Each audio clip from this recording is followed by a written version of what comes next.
Hi everyone, my name is Kate Stoltz, and if you're watching my last video, my computer died, so that's why I was swatting at my computer.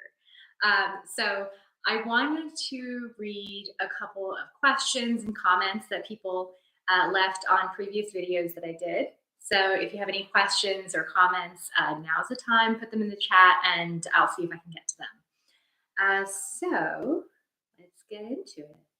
Actually, the White Wizard is the one that commented. She said, "Hello, Kate. I also have a nice idea. React on comments once in a while. Love what you're doing, by the way. Thank you for reminding me. It's something that I want to do, but when I'm doing a shopping video, I was doing it with YouTube and Instagram Live, and I knew that the people on Instagram probably wouldn't have been very interested in it. But I definitely think it's an interesting thing to do to look at the questions in the comments and react to them as well. I have one from R. Mendoza. It's good to learn from you. Well, thank you for joining me and for taking the time to join me. Katie H says, "Hi, Katie. Hi, Kate. Welcome back to YouTube. Thank you so much. Thanks for joining. Right now, I'm just going over a couple of questions and comments from previous videos that I did.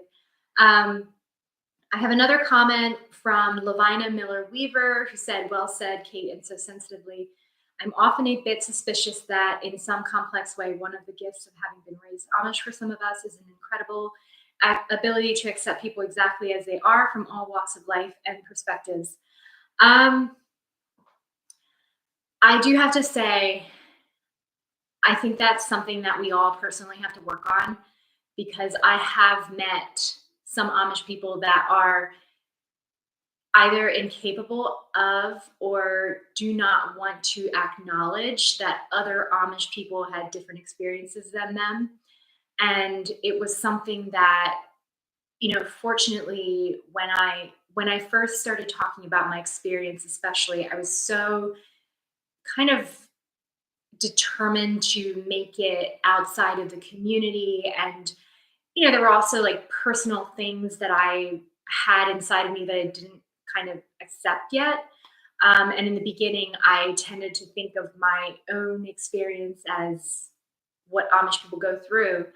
And there were several things that I said in the beginning that, there were a couple of Amish girls. I remember I went to Florida and I met up with some old friends of mine, and we started talking about our experiences and what we had gone through as kids.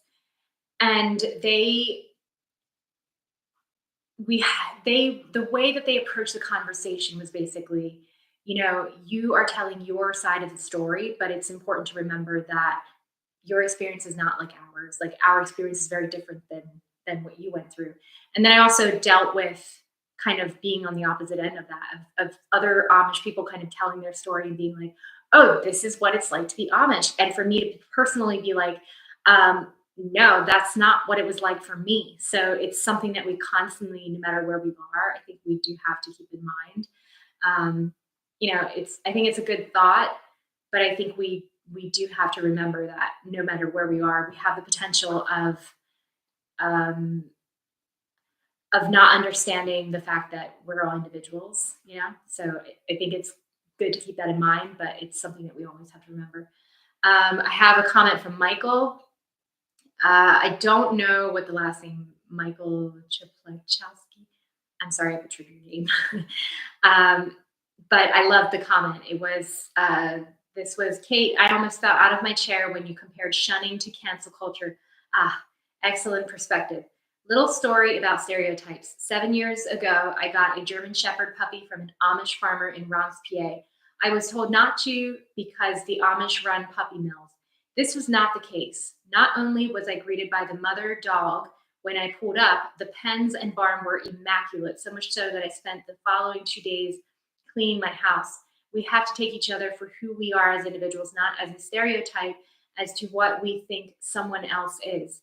The world will be a much saner and happier place to be in, and more like Jesus taught us to be. Keep up the YouTube stuff. I'm looking forward to the next one. And yes, my notification bell is on." That's awesome. I love that comment. There's so much interesting stuff in there. And yes, if you want to keep up with me, put the notification bell. If you ever find me boring or whatever, you don't have to listen to my videos, and you can always turn it back off. So Hit the notification bell, subscribe to my channel, and then you'll be notified when I post a video. But that is such an interesting comment, and I'm really glad that you shared that, because it's something that, whenever I talk about like Amish people or individuals and whatever, everybody's like, oh, well, they have puppy mills, and it's a really I haven't approached the topic yet because I don't know enough about it to get into it. But it's a very important topic, and it's a very common stereotype. It's unfortunate because um, I see a lot of attacks from non-Amish breeders on Amish people, like non-Amish breeders using the fact that they're not Amish. That's why you should buy their dogs and not Amish dogs. So, but with something like this, it's important to also not just erase the fact that there are puppy mills, and there is the potential of, and this is within the Amish community and outside of the Amish community. It's not just Amish people that have the potential of doing something like this. It's important. I'm going to move forward a little bit. The lighting is a little weird. I have a window that's lovely. It's kind of makes the lighting a little bit tricky. But it's an important conversation to have, and it's something that you don't want to ignore. But it's also one of those things that's like, just because there's one Amish puppy mill or because there are several doesn't mean that all of them are like that. So it's a very complex conversation. And I think if you're looking for a dog, they always say like adopt, don't shop.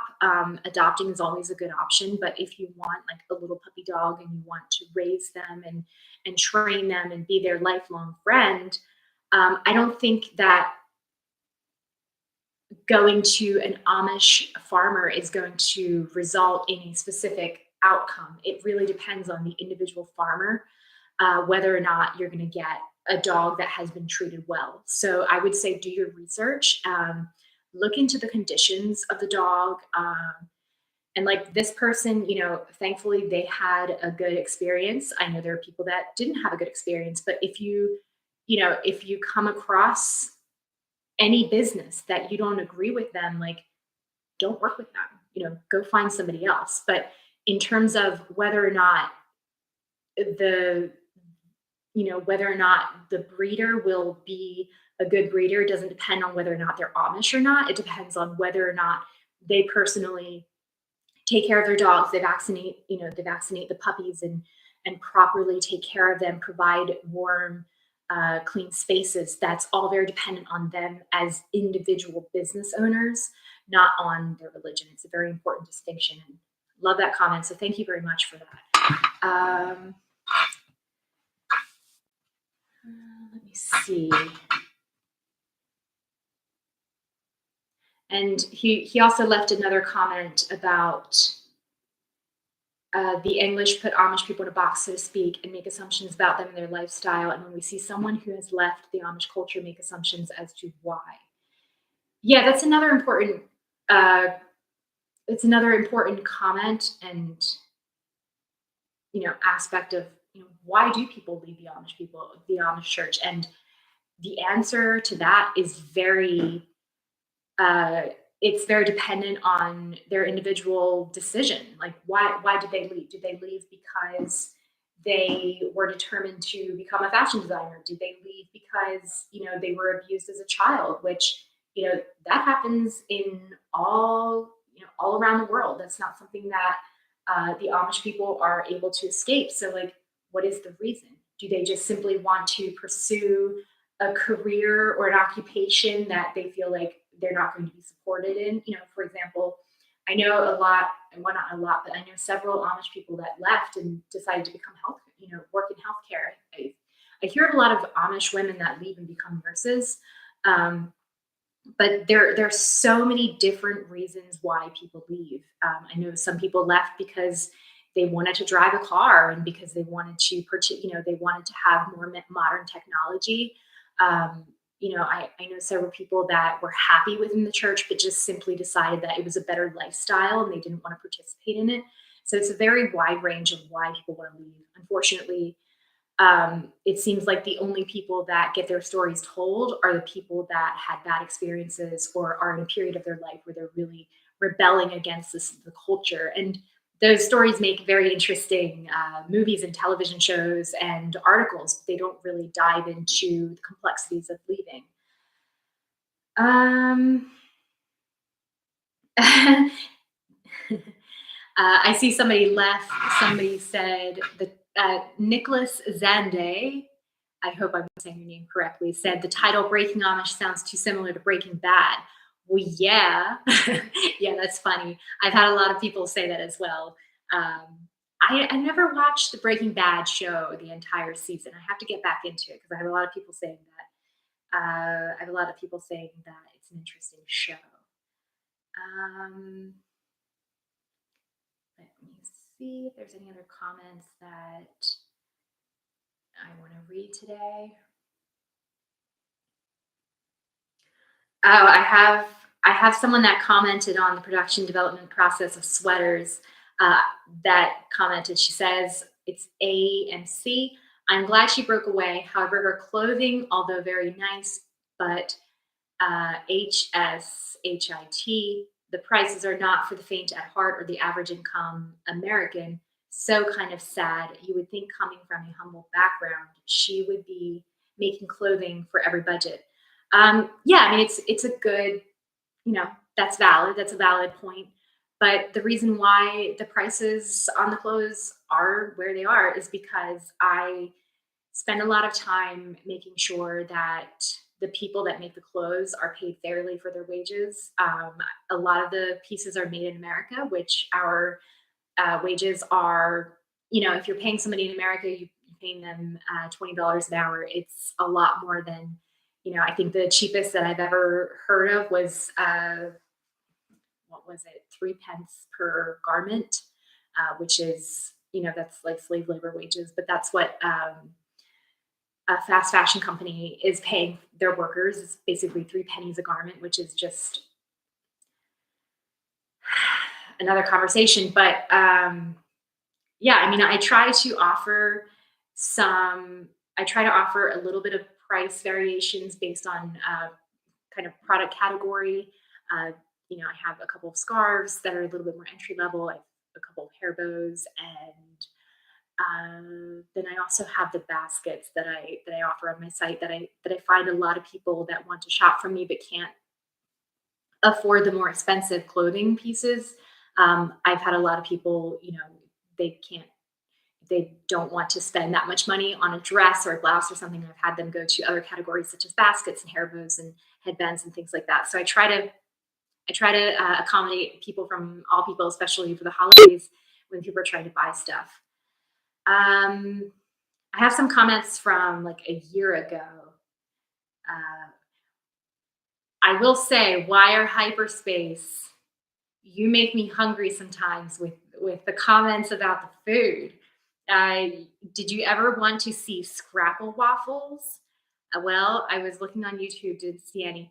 I don't know if you guys know what scrapple is. It's something that I grew up with. I think it's like meat ground together. It's a bunch of different meats, basically. I think it's like the waste of like the pieces of meat from an animal that don't typically go into steaks and things like that. And they grind it up and they make this beautiful, how can I describe it? It's almost like it's a loaf of ground meat, but it's very soft and you put it in a pan and you fry it. And I haven't had any for, I would say, maybe about 15 years or something like that. So maybe I wouldn't even like it anymore. I just remember when I was growing up, it was one of my favorite.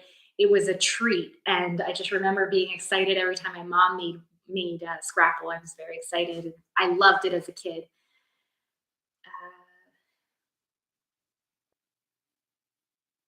I have another comment from Amy Bowen from a year ago saying, "Hello, Kate. Such a quiet video reflecting your personality." Um, Yeah, I mean, I have a bit of a quiet personality. I'm an introvert, but I think it also depends on the energy level where I am at the day at for the day. Like sometimes I have a little bit more energy and a little bit more. I try to stay upbeat and have a lot of energy, but I do find myself kind of going down into a drone. So I need to keep that up. Um, so I'm looking through the comments, but that's basically I'm going to go through the comments up here. Wie gut ist dein Deutsch? I'm not well. Nicholas Zande says, "How good is your German?" My German is not that great. So I actually speak it's called Pennsylvania Dutch, and it's a German dialect, but it has some Yiddish in it. What is it? Yiddish, German, and there's like a couple of languages mixed together. So I can understand people when they're speaking German. I can pick up on what they're talking about, but I can't have a conversation with them because when I speak, they're just like, yeah, I don't understand what you're saying. So I think I would be able to learn German a little bit more quickly than any other language, but it's not like I would be able to go to Germany and have a full blown conversation and people would understand what I'm saying. I would be able to understand them a lot better than they would be able to understand me because the Amish ministers usually speak German in the church. But I will say when I was a kid, I didn't really want to learn German because of the fact that it was spoken in church and not because I don't know. I see the same kind of thing in in families where basically where the parents immigrated and the children were born in the United States and the children don't really want to learn their parents' native language. That's what I did when I was a kid. I didn't want to learn German. And I kind of regret that because it would be nice to know a third language. Um, Ever see Felly from the Germany videos? I did not. I have no idea who that is. Um, when you left the Amish, did you lose your faith? Are you now a member of a different faith community? Another way to put it, did you lose your faith or your denomination? Well, I'm definitely not Amish anymore. I wouldn't consider myself that. However, it's kind of an interesting thing when you're an ex-Amish person. Some people tend to always think of you as an Amish person, even if you're ex-Amish. You're still, you know, especially with the people that kind of have a bias towards Amish people. They tend to uh, I don't know. I sometimes get like really weird questions like, oh, can you design clothes because you grew up Amish, so is it possible for you to like look at design in the same way as other people? I'm like that doesn't really affect it. But so I would definitely say that I'm a spiritual person. Um, I would just want to say like I don't care what anybody else, I don't care what your faith is. I don't care about your personal religious beliefs. I'm personally more of a spiritual person instead of organized religion, just because that's what fits for me. That's what I believe in. I believe it's all about the heart and who you are as a person. So I don't really enjoy, I don't necessarily consider myself as a part of structured religion, if that makes any sense. Nicholas Zandi, thank you very much. My first name is from a hockey player from Swedish descent, and my last name is coming in my granddad's old home in northern Italy. Well, I hope you get to visit northern Italy every now and then. I've been to Italy several times, and it's absolutely beautiful, especially the shoreline. The pastas are delicious, so I hope you get to visit sometimes. Okay, well, I just wanted to touch base because I know I ended up abruptly before, and I also wanted to catch up on some of the comments that were left and just say hi to everybody that tuned in. So, hope you enjoyed it, and I hope you enjoy the rest of your day. I'm planning on what time is it? It's almost 3 o'clock, so I still have a bit of time to work. I really have to get into some stuff that I have to get done. There are some things that are a little bit harder to get into, like sewing and creating new garments because there's just so much work that goes into it. So it's always a little bit, when I'm shifting and I'm doing some things and I have to like, for example, I'm uploading a new product to my website and then I have to shift speeds and go down into my workroom and start sewing. It's a little bit hard to get into it because it's long hours. I usually listen to a podcast. I often listen to YouTube creators, talk about whatever's going on in the world. So I'll listen to podcasts, I'll listen to music, I'll listen, I'll put YouTube on it. I don't sit there and watch the videos, but I listen to the people talking. And I find it really interesting. So I keep myself entertained while I'm working on sewing garments because it often takes such a long time. It gets boring if I don't find good entertainment. So that's what I'm planning on doing the rest of the day. And it's a Saturday. So that's awesome. Saturday nights, I usually try to take a step back from work. During the week, it's all about work, work, work, work, work from the minute I wake up to the minute I go down. So weekends, Saturday nights, I try to hang out, have a nice dinner, watch a movie or a show, and just take a little bit of time so that next week I can be refreshed. I can come back to work and just get back into it. So I hope you guys enjoy your weekend. Again, hit the like button because I see 3 people did that. So thank you. Anyway, I'm out. I'm going to get to work. P.S.